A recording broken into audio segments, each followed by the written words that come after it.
دنائی کا رستہ اختیار کر، تجھے عزت حاصل ہوگی۔ خدا کی معرفت حاصل کرو، اسے اچھی طرح پہچانو۔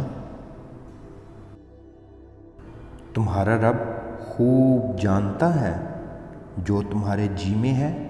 اگر تم نیک نفس ہوگے تو وہ رجوع ہونے والوں کو بخشتا ہے۔ جو کام خدا کے لیے کر، اس میں بندوں کا خوف نہ کر۔ کسی ذکر میں بجز خدا اور کسی خاموشی سے بجز فکر روز جزا کوئی خیر و خوبی نہیں ہے۔ جب کسی انسان میں 5 خصلتیں دیکھو تو سمجھ جاؤ کہ وہ اللہ تعالیٰ کا ولی ہے۔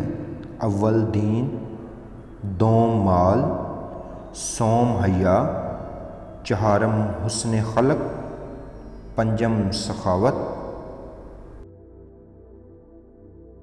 جو شخص اللہ تعالیٰ کے پاس کوئی چیز امانت رکھتا ہے تو اللہ تعالیٰ اس کی حفاظت فرماتا ہے۔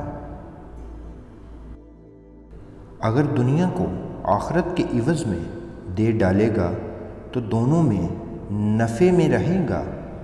آخرت کو دنیا کے بدلے میں دو گے تو دونوں میں نقصان رہے گا۔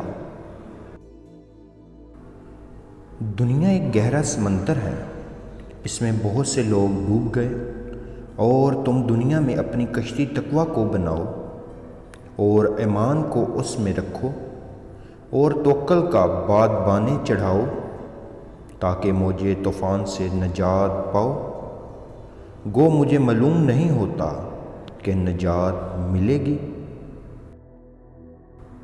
دنیا کی زندگی مختصر ہے اور تیری عمر تو مختصر تر ہے، لہٰذا تیرے لیے بہت ہی کم وقت باقی ہے۔